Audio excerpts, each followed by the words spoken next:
bokk na ci l'affaire ki nga xam ne nii moom mooy Jean-Michel Sène ak li nga xam ne aussi ñeel na mbirum Azer coow li nga xam ne amoon na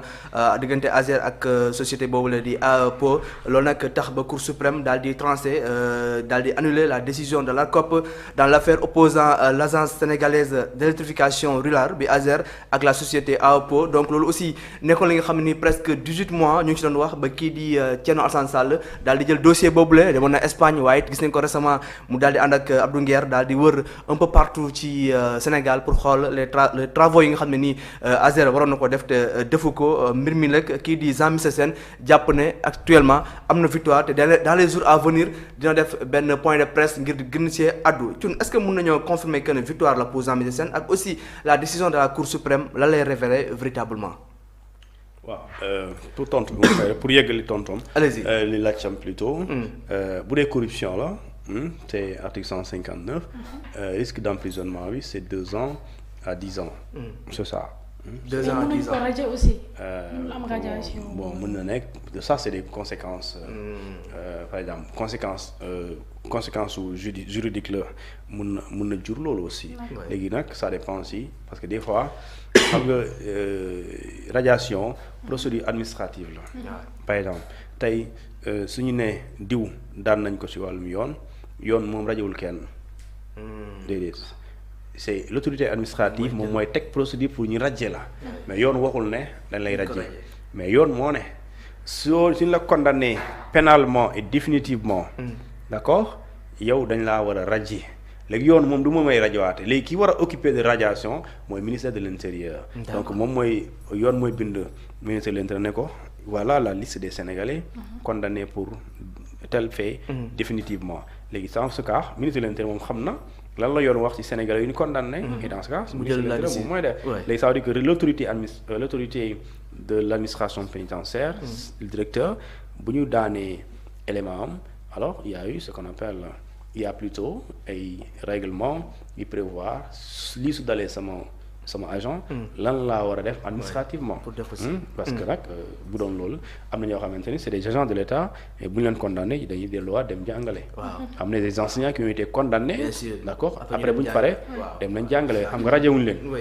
mais boo détourné alors lu keesu état nag foofu moom dañ la war a radiation la ci toog voilà dañ la war a jàpp kees moom ëpp na loolu ëpp na loolu baaxul ci réew très bien léegi nag bu dee Jean-Michel moom bu ko neexee mu neef ni parce que Jean-Michel loolu ñu suspendre marché am lu ñu suspendre c'est le marché ARCOP moo jël mooy l'agence de régulation de la commande publique de la commande publique ARCOP moom moo suspendre le contrat le marché entre AEPO Sénégal et l'État du Sénégal su ma jumulee Azer jaare ko ci État du Sénégal léegi moom bu mu ñëwee nekk directeur dafa ne lii il faut mu soppi ko léegi Azer moom mooy saytu ndax li ñu tuddee contrat yi lépp jaar na yoon ci structure état ak entreprise privée yooyu noonu léegi Jean-Michel ñëw Azer ne man li ma découvrir dalul sama xel damaa bëgg ñu arrêter lii ñu jàll ci leneen léegi nag ñu dem saisir ARCOP suspendre décision exécution marché bi nee na nañ taxaw léegi nañ taxaw kon bu fekkee ne dañ leen taxaw kon marché bi mënatoo ko exécuter léegi dans ce cas ñu def lu ñu tuddee Azer àndu ci mu saisir la Cour suprême pour mu at leen ci décision de suspension bi ARCOP jël léegi nag kon c'est un référé en annulation de la suspension de ce qu'on appelle du contrat de la décision bi comment encore ba ARCOP jël diggante mu concerné Azer ak li ñu tuddee AEPO léegi la Cour suprême 18 mois après 1 an 3 mois mu ñëw wax ci ne contrat bii ñu ajoon te ARCOP ajoon ko léegi mën nañ koo ajandi maanaam na dañ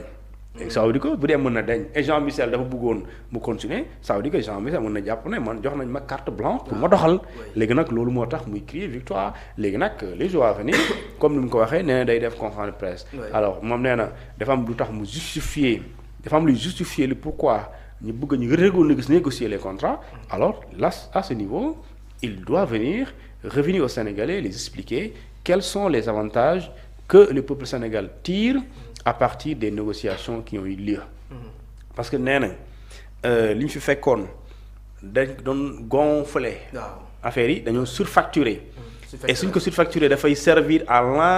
l'enrichissement de quelques Sénégalais ou de quelques structures xaw ma fu ñu dëkk ñu ne léegi loolu moo tax ñu ñëw dakkal loolu pour renégocier en renégociant ils ont gagné plus et alors dans ce cas Jean-Michel doit dire aux Sénégalais bu ñu fi ñëwee kon marché bii lañ ko fekk bu dee poto lampe lii la ñu waxoon lay jar mais bu ñu ko négocier jar na mooy ko sax maintenant nag loolu waru yem ci loolu surfacturation sëñ bi nag surfacturation lan la seen wax surfacturation kay mooy ça c'est des manœuvres frauduleuses d'accord manœuvres frauduleuses yoo xamante ni liñ ci tax nga def ko mun na nekk lu ñu tuddee abus pour nga enrichir illicitement wala pour nga détourner du bien public ou bien du denier public donc loolu moo tax Jean-Michel su waxee lu mel noonu en réalité loolu mu wax dafa war a accompagner de poursuites judiciaires wala de plaintes contre ñooñu nga xam ne ñoom ñoo ko def. en réalité donc mbir mi mun na am des poursuites judiciaires. bien sûr warul yem kese une décision prise wala benn wax kese. waaw su dee dañu ne ñu ne un poteau. oui. damay jox exemple poteau électrique. ñu ne benn bi muy war na jar 50 000.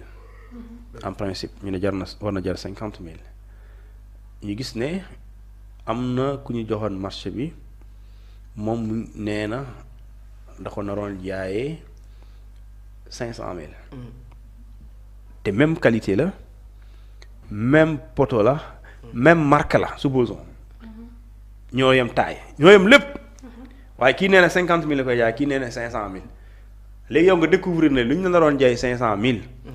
en réalité 50 000 lay jar est-ce que da ngay yem rek ci wax loolu. doo dem wër waa ji lu tax mu bëggoon la jaay 500 000 10 ans diggante 500 000 ak 50 000 sori na de bu dee 100 000 sax dina ne non grave loolu dara mais 450 000 de différence loolu da ngay gis ne kon est-ce que lii amul ju njaaj loolu doo yem ci wax ko da ngay continuer pour ñu leeral ko moo tax ma ne la kon bu fekkente ne li ñu wax moom moo am il y a eu de la surfacturation ça veut dire qu'il y a eu l'intention d'accord manifeste de vouloir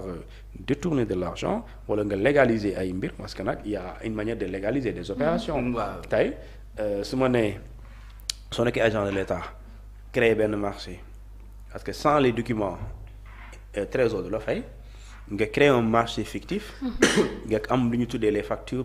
les factures pro forma factures définitives nga dem am quitus fiscal nga yóbbu ko trésor da lay fay de mais trésor amul preuve que ne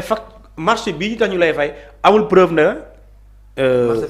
def nga ko léegi moom du responsabilité am parce que moom dañ ko ne bu la indilee kayit yi fayal day fay léegi nag ñi war a contrôler ndax marché bii ñu ci tax ñu war a fay ñu fay xayri 50 millions est-ce que xayri réalisé na ko kooku du ressortu trésor lu ressortu contrôleur la auditeur yaa ngi dégg léegi nag quant à trésor bu soo ko indi documents yi war a indi yëpp day nag day viré sa xaalis léegi nag bu ñu gisee ne yow luy tam nga viré woon xaalis bi waa ji mosu ko def kooku waa ji la ak signé marché bi très bien donc mën nañu wax ne quand même coow Jean-Michel Sène ak TAS xëy na coow li war na jeex quand même léegi nag est-ce que dañu wax ne est-ce que cour suprême daa wax ne 37 milliards cour suprême tudd yooyu de cour suprême tuddul ay am na détournement wala amul daf ne contrat bii ñu ajoon loolu na tëb léegi nag moom ak Thierno Alassane Sall loolu beneen sujet la léegi léegi Thierno Alassane Sall moom ak Jean-Michel beneen sujet la te xam naa ñoom ñaar duñ gaaw a jubóo léegi li am solo rek man waxoon naa ko dama ne ñaari Sénégalais yu mag lu toll nii Thierno Alassane Sall ak Jean-Michel Sène bu ñuy wax non nii la du ne pour man war nañ dépasser débat boobu loolu politique la nañ éviter politique loolu bu dee wax nañu tudd alalu Sénégal ne jaar na yoon kii nee noo jaarul yoon alors ki leen war a atte rek mooy yoonu Sénégal léegi ñun Sénégalais yi ñu maandu toog seetaan yoon lu mu wax parce que ce dossier est pendant devant la justice su ma jumlee au pôle judiciaire financier donc on l'attend ñu xam lan mooy doon la suite de ce dossier là très bien alors pour terminer puisque temps bi jeex na je vois aussi benn dossier bi nga xam ne tamit boobu léegi mënagul jeex mooy bu Maty Sarr Niang ak aussi bu El Hadj Ndiaye maa ngi sànq Maty Sarr Niang elle est de nouveau convoquée foofu ca sûreté urbaine bu Dakar alors Thioune boobule dossier ba léegi aussi mënagul jeex xuma nag c'est quoi le problème mais Maty Sarr Niang bi mooy deuxième fois ñu koy convoqué foofu ca sûreté urbaine bu Dakar bon man mi je sais pas trop de toute façon bu dee ci première convocation bi donc amoon naa ci écho. parce que El Hadj Ndiaye je pense mu jumulee daf ko je sais pas diffamation xaw ma lan. diffamation waaw ndax xaw ma ndax loolu la koy toppee léegi.